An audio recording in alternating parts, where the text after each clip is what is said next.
Robson Radio is the official podcast of the University of Manitoba's Faculty of Law. This podcast is recorded on the original lands of the Anishinaabeg, Ininawuk, Anishinaabe, Dakota, Oyate, and on the national homeland of the Red River Métis.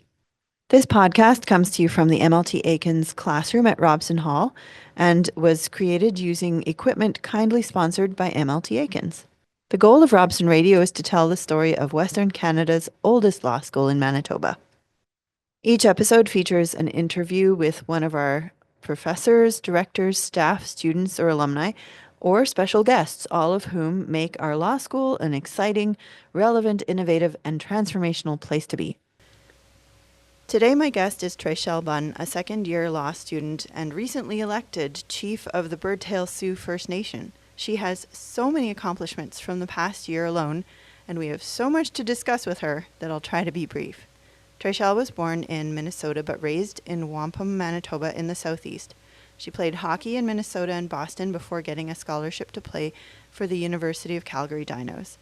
She transferred to the University of Manitoba to complete a BA in Criminology and Indigenous Studies in 2023 and played for Women's Bisons Hockey.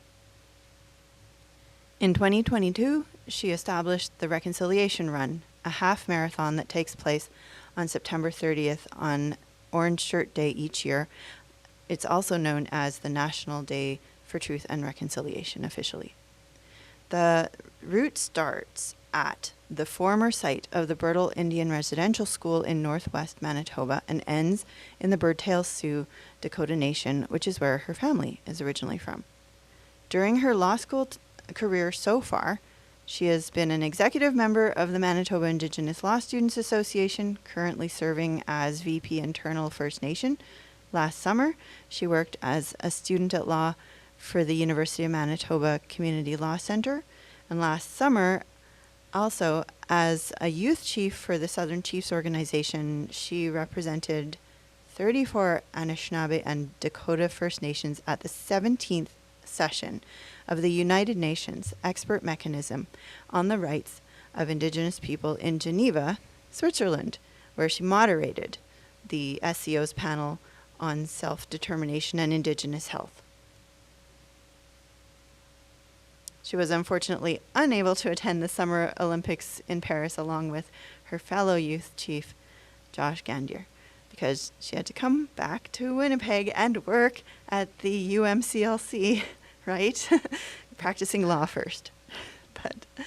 And then she was back again at the UN in October for the United Nations second intersessional meeting on concrete ways to enhance the participation of Indigenous peoples in the work of the Human Rights Council, and she was tasked with making interventions before that council.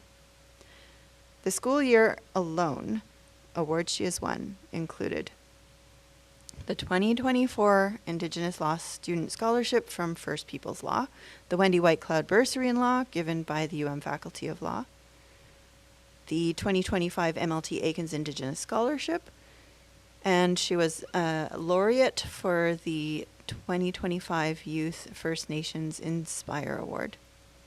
And last but not least, the King Charles III Coronation Medal, which recognizes individuals who have made significant contributions to Canada and their respective provinces.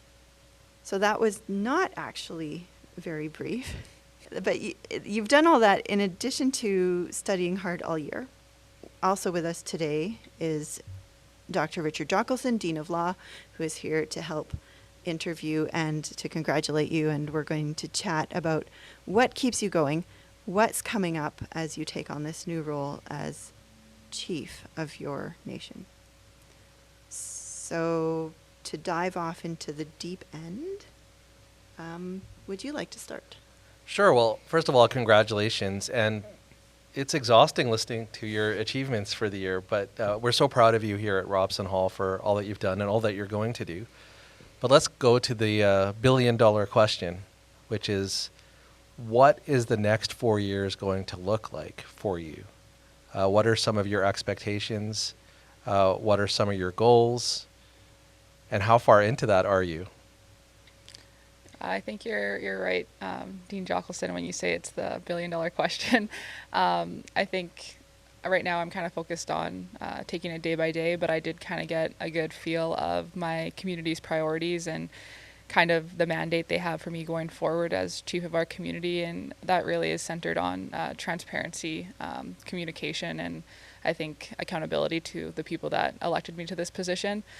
So I think, it seems pretty standard, but I think it'll be important to reintroduce monthly band meetings in my community and make sure that all of our community members are a part of decision-making processes and that their voices are heard. And I think that's the most important thing to me right now, is making sure that I can establish that trust with the people that elected me, all my community members, and ensure that they're going to have a voice in decision-making going forward for the next 4 years.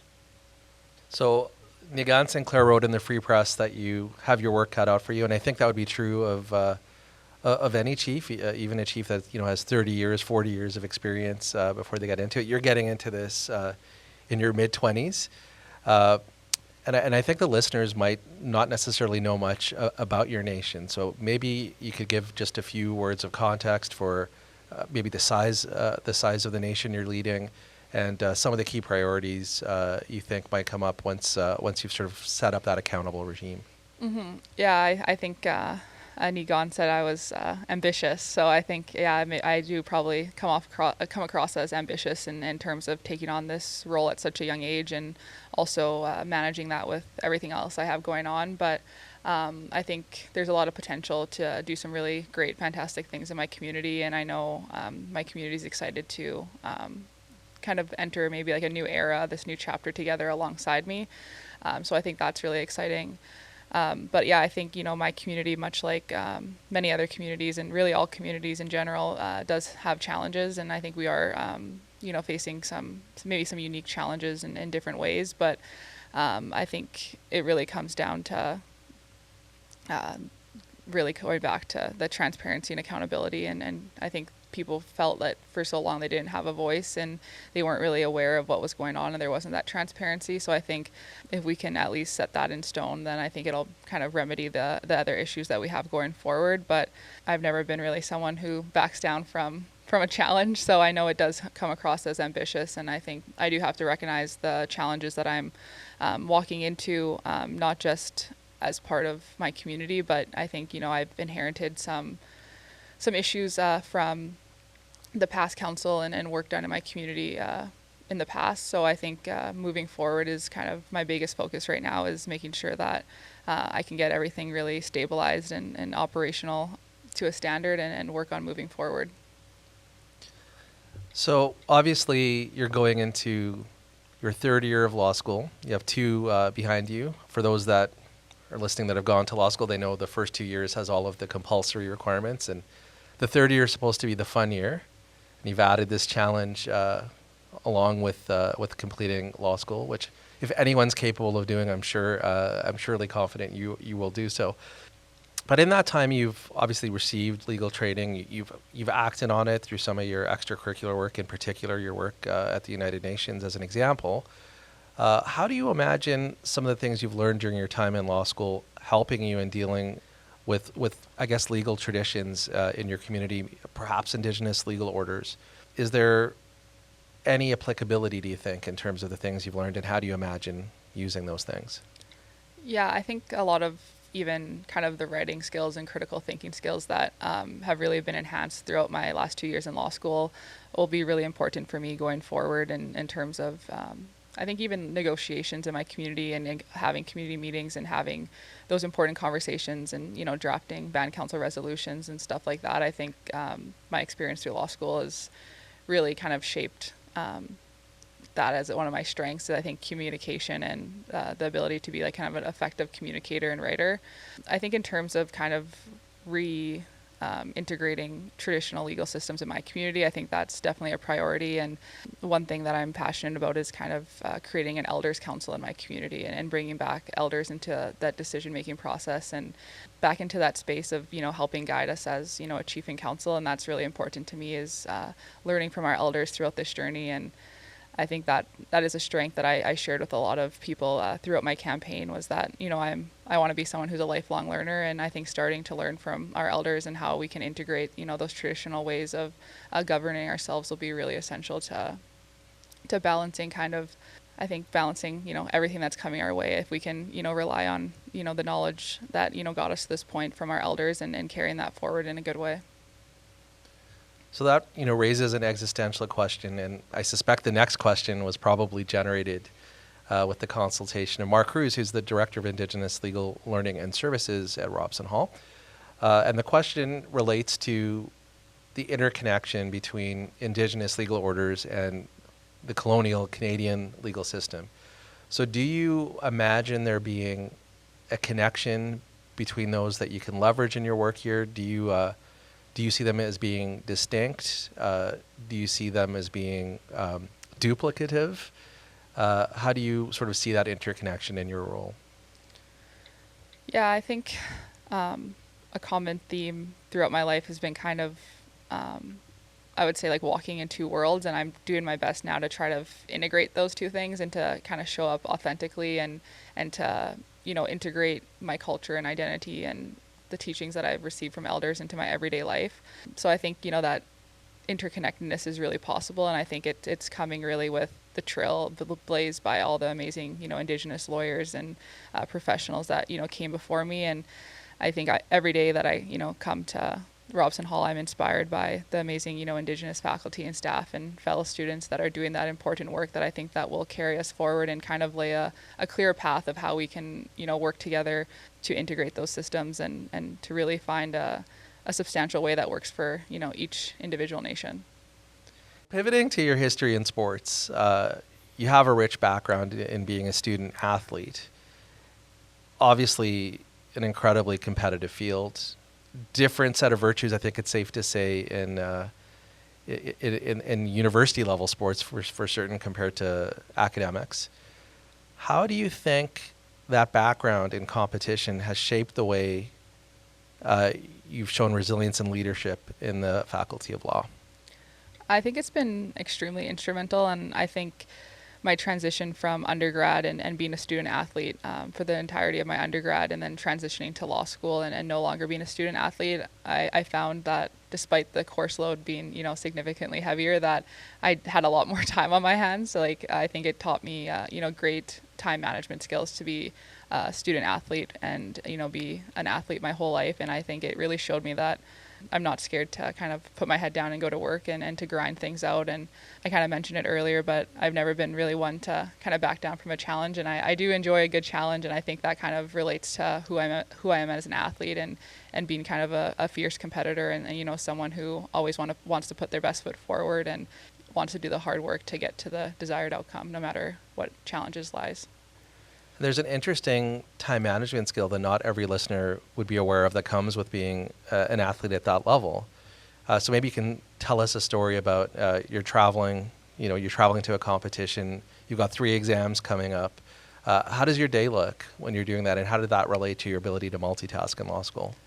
Yeah, I was reflecting on this the other day because I was talking to someone and I was like, I still have eligibility left. Like I could go back and, play youth sports if a team would take me. And they're like, oh, why didn't you continue? And it's like, well, I think, even though I do have more time now, I said, if I'm not a student athlete in law school, it's just like the days of a student athlete are, pretty hectic. You wake up in the morning and you work out for, an hour and a half, and then you go on the ice, you have practice for 2 hours, and that's kind of your whole morning gone. And then, a lot of times you're traveling, across Western Canada West Conference for games on Thursday nights, and you're playing Friday, Saturday, you're getting back later Saturday, and then, you have Sunday to maybe rest, and then you're back on the grind on Monday. So I think that really taught me how to pretty much probably study and block out noise in every space. I did a lot of studying on, bus rides and airports, studying before games, studying after games, even studying for the LSAT. I remember I was stressed out. I was doing my classes, finishing up my last year of my undergrad and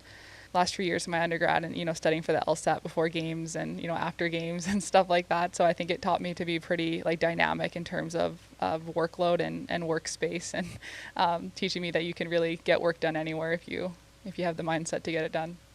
And it also shows you have to use the time you have, which I imagine is going to be an incredible skill set to have as you enter this next challenging chapter. Let's pivot for my final question for this segment to something a little bit more leisurely, and that is, you're gonna be spending a lot of quality time, and maybe not so much quality time on occasion in your home community, in your home nation. What is your favorite thing to do when you're there, when you're not studying or having to work?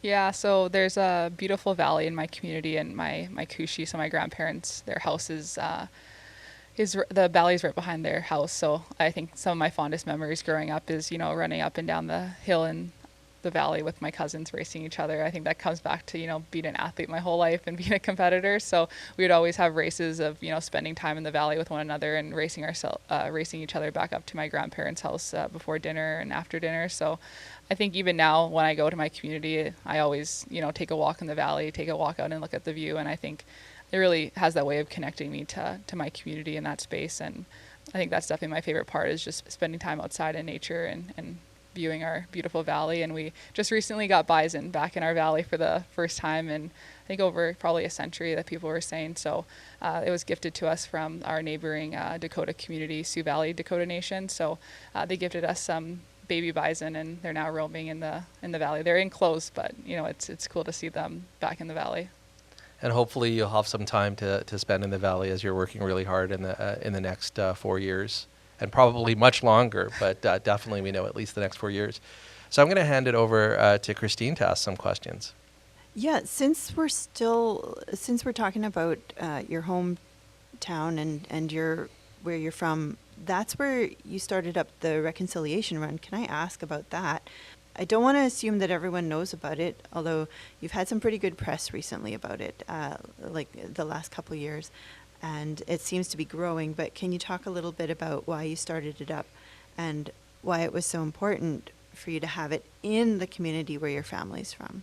Mm-hmm. Yeah, so the reconciliation run kind of started as kind of a second iteration of what my family and community and I were calling a healing walk. So the healing walks originally started on July 1st, 2021, and it was sparked by the 215 discoveries of unmarked graves in Kamloops. And I think, reflecting back on that time, it was, a heavy time for Indigenous peoples and communities all across Turtle Island. And there was a lot of resurfacing of trauma from that news being shared so widely. And I remember speaking with my parents and saying, I wish there was something that we could do to bring healing to my community and to honor residential school survivors and all of those who never made it home.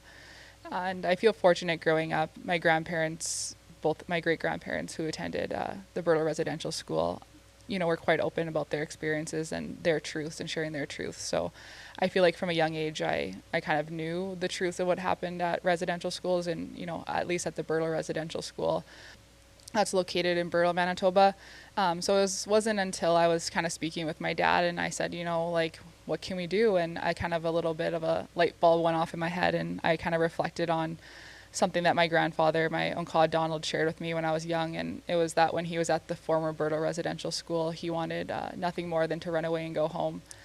So then that's kind of when the thought kind of connected, and I said, why don't we go back to the former Birdtail Residential School and, run and walk home in honor of my Uncle Donald and all of those who never, got the chance to.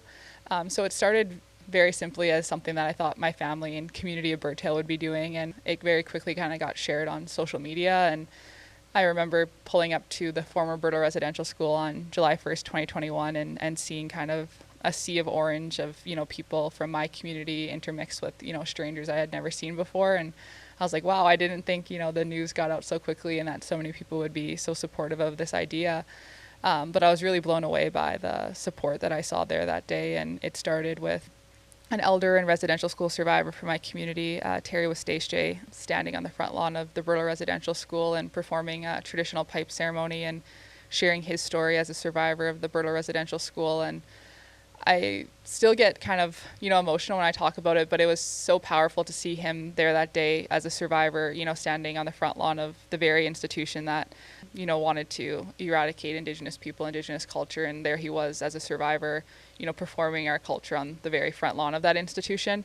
And I think it really was a testament to say, obviously an immense amount of ongoing impacts is happening from the residential school system, but that ultimate goal failed, and he was, living proof there that day of the resiliency of our people and all survivors and those who never made it home. So it started in a really beautiful way, and I think it captured the attention of a lot of people in the crowd who had maybe never heard from a survivor before, or never seen a residential school in person before. And it concluded back in my community once everyone made it back with a feast and kind of a time of sharing for survivors in my community. And it was the first time that a lot of survivors had shared their story publicly at the feast. And I just kind of thought, this is something that's so powerful. We have to make sure that this keeps happening, not only to continue the conversation about the impacts of the residential school system, but to give voices to our survivors in our community.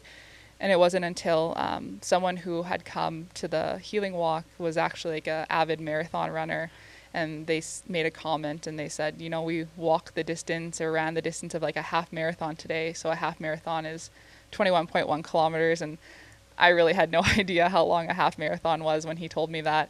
And then it just kind of really grew from there. And we said, why don't we turn this into an annual thing? We'll call it the Reconciliation Run, and we'll change it from July 1st to September 30th, or, around September 30th for the National Day for Truth and Reconciliation.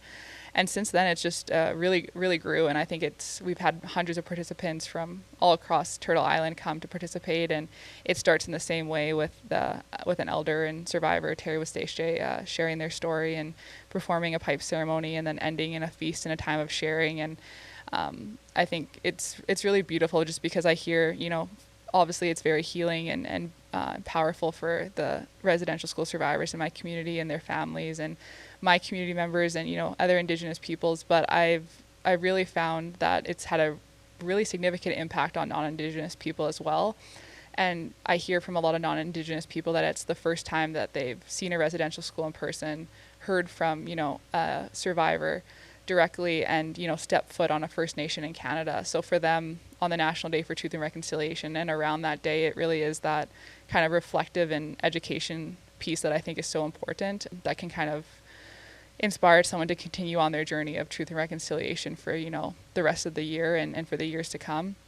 And I think there's been so many amazing stories of, people coming from all different backgrounds and walks of life to participate in the Reconciliation Run. And I don't want to go too much on a tangent, but there has even been kind of a non-Indigenous person who's come to the run, and they had a family member who worked at the Birdtail residential schools, and they've come to, to the Reconciliation Run, they said, to own their family's truth in that. So I think it really has that way of, bringing people together and kind of that safe space. And I think it does kind of speak to reconciliation in action in that way. That's incredible. And the old building is still there? Like it's there. Mm-hmm. It's not, because some are all completely in ruins, but yeah, no, it still stands on the top of a hill when you first drive into Birdtail. The trees are kind of almost covering it now, but I remember growing up, it was always, one of the first things you saw when you drove into Birdtail. That's just an incredible story. Thank you for sharing that. Mm-hmm. That's a story about home. How about your travels? Can you talk a little bit about your UN experiences last summer and fall, and how those maybe have informed your perspective, might inform your role as chief now going forward? Mm-hmm, for sure.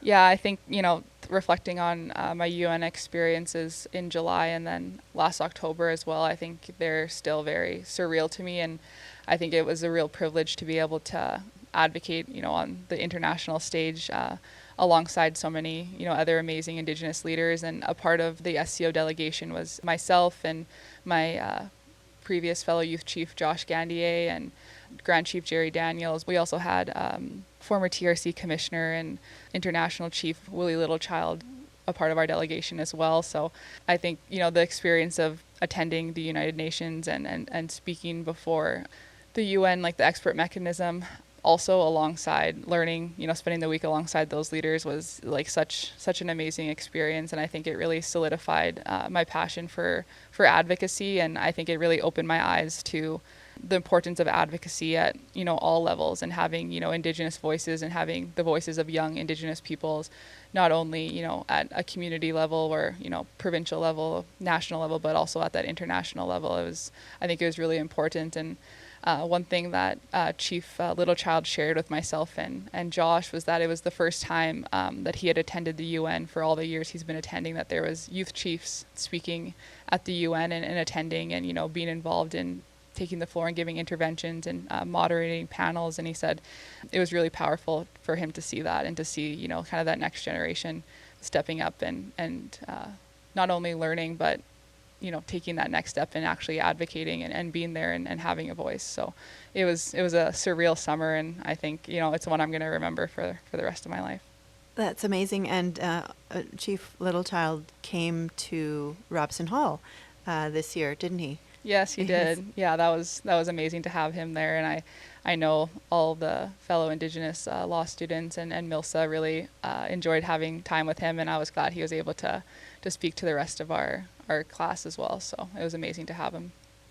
Yeah, I saw him around the hallways. I don't know if you met him. Yeah, I did meet him, and it was an amazingly low key visit, but I think that's what he preferred. It was amazing seeing the entire Slater room, which is this huge boardroom upstairs at Robson Hall, filled with Indigenous students that were just, I think, really amazed to be in the same room as him. For you, it probably felt routine at that point, but I think there was a lot of students there that were blown away by the opportunity to meet really, a hero. And I think that I've been struck by that the last few years, is how many moments Indigenous students at Robson Hall have had a chance to meet people that were trailblazers, growing up in some cases in the history books. It was a tough year. This year we lost, of course, a trailblazer with the late Justice Murray Sinclair. The resilience and the ability of Indigenous law students at Robson Hall to deal with all that and still power through and inspire the entire law school were amazing. And your story, is a particularly inspiring one that we got to enjoy this year. Surely, there's going to be students coming into Robson Hall. I'm pivoting to the next question here. For sure. There's going to be students coming into Robson Hall, or students thinking about going to law school more generally, young women, Indigenous women, who are watching your story and seeing what's possible. Also seeing how early it's possible when you're motivated, talented, and inspired yourself. What do you think they can learn from your story, and what can they hear in your story as they embark on their journeys? Yeah, I think one thing that I find quite often is I often talk about how I'm one of the first, and it's not something I really set out to do, but I was the first in my family to earn a university degree, the first in my family to attend law school, and now I guess with my new role, I kind of set a new kind of first of, the first female chief and the youngest chief in my community. And I think, as a leader, I'm still recognizing that responsibility that comes with being the first. And I think being the first does come with a huge responsibility, and something that I, keep reminding myself, and I hope I can share with, other fellow young, Indigenous peoples and, all young people, or, anyone who has been following my journey and, maybe in a similar situation. Is I always say that, I may be the first, but I'm not going to be the last. And I find that to be, really comforting. And I found that to be comforting to me throughout, my undergrad and, kind of navigating university institution, and then even coming to law school with my reflecting on my very first week of 1L. I remember feeling, so overwhelmed and, confused on what I should do, and, having that kind of imposter syndrome of, whether I belong here, and, recognizing that I was, the first in my family to be doing that.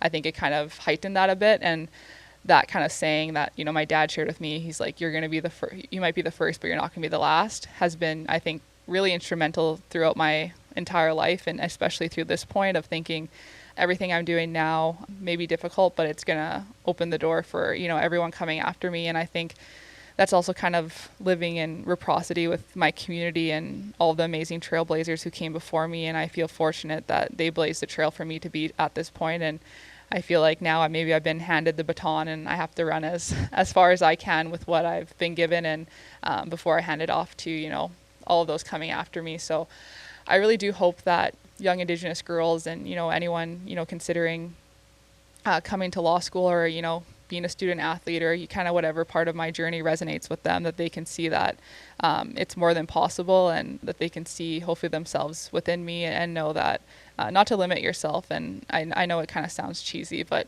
I always say, like, if you can dream it, you can do it. And it sounds so cheesy every time I say it, but I think it really is possible when you kind of set out to do something. I think it's important that, you know, take steps every day that can get you closer to that dream. And I think, if anything, my story can show that as, you know, Indigenous peoples and as Indigenous young people, we are so capable of so many amazing, beautiful things, and we're capable, and we deserve all of the amazing things that we're very much deserving of and capable of achieving. And I just really hope that my story can, you know, inspire that next generation to not only follow my footsteps, but, you know, blaze trails in different ways, and to be the first in a multitude of different areas, because I think we need Indigenous peoples in all those places and spaces.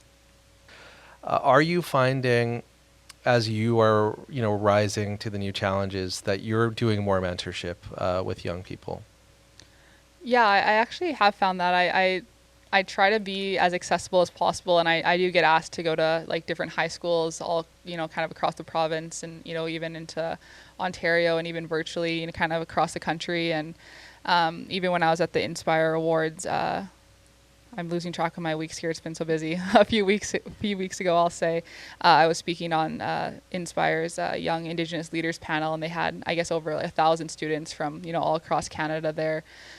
So it was very, very, like, I want to say full circle, being, you know, on a panel as a young Indigenous leader, and sharing my story with, you know, fellow young people. And I very much remember, you know, being the young person sitting on the other side of that, and hearing from someone, you know, who inspired me. And I often say that, you know, I didn't really think of myself as a leader for a long time. And I think, you know, kind of growing up, I kind of had a preconceived kind of idea of what I thought a leader was. I thought it was kind of the loudest person in the room, someone who maybe was the most vocal, or, you know, always raising their hand and had something to say. And it wasn't until kind of my second year of university, or I guess my third year university, my first year, when I transferred back to the U of M from the University of Calgary, and I joined the Indigenous Circle of Empowerment. And we had an elder, Carl Stone, come in and speak to our Indigenous student group, and he kind of shared the importance that, you know, we all have the gift of leadership within us, and it's up to us to find what kind of leadership style that we're going to have.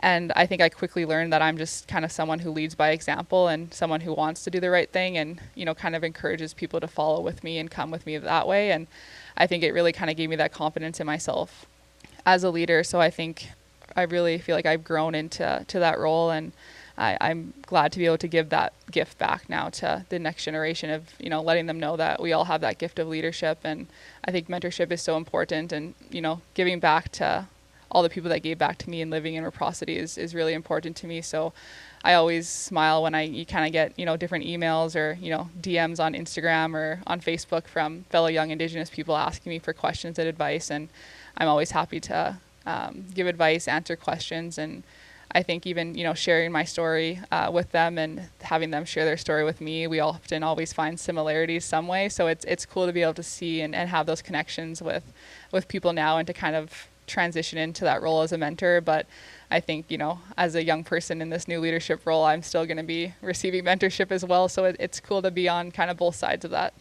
You know, interestingly, we were talking to some coaches, I'm using the term deliberately, ambiguously, to not reveal any identities. We were talking to some coaches of the Bison, and your name came up, and they described your ability to lead under pressure and in front of large groups with seemingly no anxiety or nerves on display. Is that a natural skill for you, or is that a learned skill? I feel like it's not humble to say it's natural, but I think it kind of did come naturally to me. I think that's just kind of my leadership style, and maybe that was the gift that I was given. So that's very kind that, you know, someone said that about me. And I think, you know, that's something that I've come to identify myself as a leader is, you know, I just kind of want to lead quietly by example, and I encourage everyone around me to do the same. And I think that kind of has gotten me, I think, respect in certain respects of just, you know, not always having to kind of maybe boss people around or be the most vocal, but still kind of have an impact in that more gentle way. And I think you have to really kind of find comfortability and the skill set that you have. And I feel that I'm really kind of growing into who I am as a leader. So I feel fortunate for that comment, and that, you know, that's being recognized. So all of us at this table have, and including you, have gone to law school and have almost survived law school in your case. And, you know, I have every expectation you're not only going to survive and thrive in this final year, and we're very excited to see how it goes. But it gives us a chance to reflect a little bit on your journey into law. So we've talked about, you know, a lot about your life outside of law or adjacent to law. So we're pivoting now to thinking about law school. So maybe I'll hand it over to Christine to explore some of your voyage into law and through law. Yeah, so I always like to know what inspired people to choose law of all things as a career. We each have our own reasons, right? So what made you want to choose law specifically after you finished a BA and you had criminology and you did Indigenous studies, you came from a heavy hockey background. Why law? Yeah, I think I kind of found that maybe it was uncommon once I kind of got into the first week here, and I've heard that, you know, some people, you know, it was kind of a more recent decision to go into law, but I wanted to be a lawyer since I was at least, you know, 14 years old, and I think that kind of comes from kind of two distinct reasons that kind of, you know, come together in the end. But yeah, I always dreamed of, you know, I kind of feel like I had my whole life planned from a young age. And I often joke now that becoming chief was, you know, something I had planned for long down the road. And my plan was, you know, going very much according to how I had it laid out in my mind since I was like 14 years old up until the last couple of years here. And I think that's the beautiful part of your life's journey is you can plan, but, you know, opportunities are always going to come. And I'm so grateful to that, you know, my plan that I made for myself when I was 14 has, you know, taken a turn in a different direction, and I'm excited for that journey. But yeah, I always dreamed of becoming a lawyer and going to law school since I was 14, and I think that really stemmed from kind of my family's experience with the justice system. So I remember one of my cousins had to go to court, and my mom was going to support her, and my mom brought me with her, and I remember, you know, sitting in the courtroom, and I didn't really know what was going on. I didn't really understand what was happening. And I just remember really wishing that there was something I could do. I guess I say that a lot. I was wishing there was something I could do to, you know, understand or help my cousin, you know, navigate the system that, you know, seems so complex and confusing. And that's kind of where I sat that day. And I was like, you know what, I'm going to go do it. Like when I grow up, I'm going to become a lawyer, and I'm going to understand the legal system and how it works. And I'm going to make sure that my family is represented and that I can, you know, kind of navigate the system on behalf of my family and make sure that they always have an advocate within me. So that kind of is one of the main reasons as well. But I think I was also inspired by my dad. So my dad is an RCMP officer, and, you know, he's also a First Nations man. So that kind of comes with its own complex histories and current realities. And something my dad always told me was that, you know, we need Indigenous faces in all the places and spaces. And I think he really recognized the ongoing kind of strained relationship, I would say, between, you know, Indigenous peoples and the Royal Canadian Mounted Police, and then of course the historical relationship with the former Northwest Mounted Police and the RCMP and the rural and the residential school system, along with other colonial policies that they were tasked with enforcing. So as a First Nations man and an RCMP officer, he often told me growing up about how when he would go to calls and it was, you know, an Indigenous individual, the minute he showed up there as, you know, a First Nations RCMP officer, the situation automatically kind of de-escalated, and, you know, the individual felt heard, seen, and valued. And I think that really spoke to me of the importance of having, you know, Indigenous peoples and representation within all areas of the justice system. And I think that, you know, really connected with the experience I had when I attended court with my cousin. So I think it really came down to making sure that there was representation within the justice system. And then I've always kind of been interested in criminal law and concerned with the statistics of overrepresentation of Indigenous peoples. So I think it kind of felt like a natural path for me to, you know, get my BA in criminology. And when I was at the University of Calgary, I was in the pre-law and society program. So when I transferred back, my credits kind of fit into criminology. So I always thought I was going to go into kind of criminal law and that kind of practice ever since I was young. So it definitely is cool to be living out my dream of attending law school. And even last year with the UMCLC and working at the prison law clinic, I really do feel like I'm living out my childhood dreams. That's amazing. That's right. You were the student attached to the prison law clinic, which was a brand new thing we started up last year at Robson Hall. And so it sound one of my questions was so what area of law are you interested in? So is it indeed criminal law, or would you pursue prison law specifically out of that? I would say for an area, I would definitely say criminal law. And I think, even with my experience at the UN, it's definitely piqued my interest in kind of human rights, international advocacy, international law in that area. But yeah, no, I still, even this past year with my course load, I think criminal law is definitely still the area I see myself practicing in one day. It's so interesting to hear your dad's advice about the places and spaces, of Indigenous representation. Because as you know, in the criminology degree, even though you may have gotten the credits later, you had to take all the courses to get it. There's a lot of focus on over-representation, right? Over-representation, particularly in the carceral system, but also just in terms of stops by police, arbitrary detentions, pretrial stuff, right? What is so interesting about your father's comments is he's recognizing that it's just as important to remedy the underrepresentation in the justice-making enterprises, which is why it's so powerful to hear that story and that sort of wisdom. So I'm just sharing that with you, that I think that that's an element of wisdom that goes beyond what you kind of learn in the criminology or legal space, right? So important to be a maker of justice, which is so exciting about your journey. So you're going into third year, and I'm sort of stealing Christine's question, but it seems No natural worries. at this point. Yeah.